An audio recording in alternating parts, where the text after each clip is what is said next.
Hello, everybody. It is wonderful to be here today. Thank you all for tuning in to Bitcoin Unleashed Builders Edition. My name is Andre Serrano. I am the sBTC resident at the Stacks Foundation. I also lead the Go-to-Market Working Group, which is an ecosystem-wide collaboration focused on driving adoption and new use cases for sBTC. Before we begin, I just want to mention that after this talk, I'll be moderating a panel interviewing some of the builders that are already actively looking at ways to make Bitcoin productive and even integrating sBTC into some of their products and services. So stick around for that. You definitely don't want to miss it.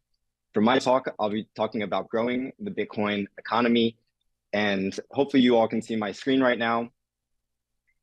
To begin, I would like to start off by bringing us back to the original mission of Bitcoin that brought me into the space and likely so many others.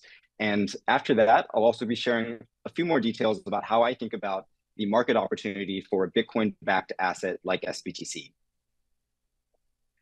So to begin, Bitcoin provides ownership over your financial data. At its most basic level, Bitcoin allows you to send and receive money without needing a central authority to validate and process transactions. This means that you don't have to rely on any bank or financial institution to manage your money, and you don't have to worry about any excessive fees or limitations. And importantly, nobody can be excluded from the protocol on the basis of their background. Bitcoin is for everybody. Bitcoin is fundamentally an optimistic bet on the future. It's the chance to rebuild our financial system on a solid foundation through a system that is more secure, more resilient, more transparent, and more efficient than legacy central banking. And it's for those reasons that, to me, Bitcoin is hope. It represents economic freedom and self-sovereignty for millions of people around the world through a currency that can't be devalued or confiscated. It is the perfect asset to build a thriving economy for the decentralized web. Now, next, I'd like to talk a little bit about how we got here to help us understand where we're going in the future. So some notes on Bitcoin history. In 2008, the Bitcoin white paper was published and the Genesis block was mined shortly thereafter. By 2013, we started to see the first projects emerging on Bitcoin.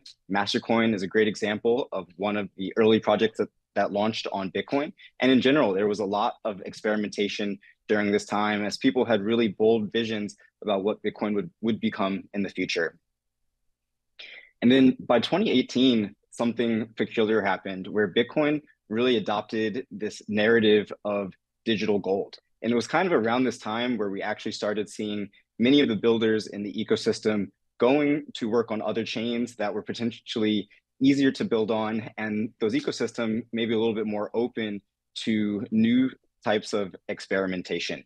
And so Bitcoin kind of adopted this narrative of this portfolio hedge asset that you can add to your portfolio to outpace inflation. And while those things are true, the issue with it, from my perspective, is that it fails to realize the full potential of Bitcoin.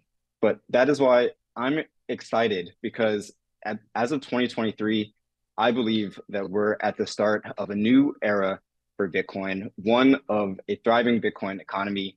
Through protocols like Ordinals, Stacks, and sBTC, innovation is coming back to Bitcoin. The Bitcoin builders culture is starting to be reinvigorated. And Bitcoin is well positioned to serve as the foundational base layer to build programmable applications for the decentralized web. And we know that Bitcoin is well suited for this because it is the most available and secure settlement layer. Last year, Bitcoin settled $15 trillion in economic value and surpassed over $100 trillion in lifetime cumulative total transaction volume, with 100% uptime over the past 10 years. And it's really been the unrelenting ethos of the Bitcoin ecosystem towards prioritizing simplicity and decentralization that has really contributed to these successes. So the key question becomes, how can we bring DeFi to Bitcoin? And you can probably guess where I'm going with this. sBTC is a Bitcoin-backed programmable asset that will allow you to put your Bitcoin to work in a secure and decentralized way. Here's how that works in practice. A user would send native Bitcoin to the sBTC protocol. Stacks nodes, which have visibility into Bitcoin blocks, would detect that that transaction has occurred and mint sBTC on a one-to-one ratio on the Stacks network. And once that sBTC is minted, it is freely available to use in Web3, in DeFi, NFTs, and other sorts of decentralized applications. Another key quality is that once it's minted, it's secured by 100% of Bitcoin's hash power, thanks to the Nakamoto consensus rules that will be launching at the same time. So you receive Bitcoin programmability with the economic security of the Bitcoin base layer.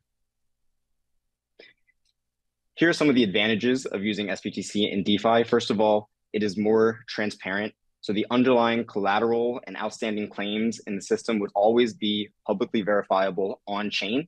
Anyone can audit the level of risk that's in the system at all times. It is permissionless. So there are no centralized gatekeepers or authority, and nobody can be denied access from the protocol on the basis of their background alone. There is no central custodian, which means that users are not incurring counterparty risk. This is very important. You can verify that there has been no rehypothecation of assets that led to many of the CeFi failures from last year.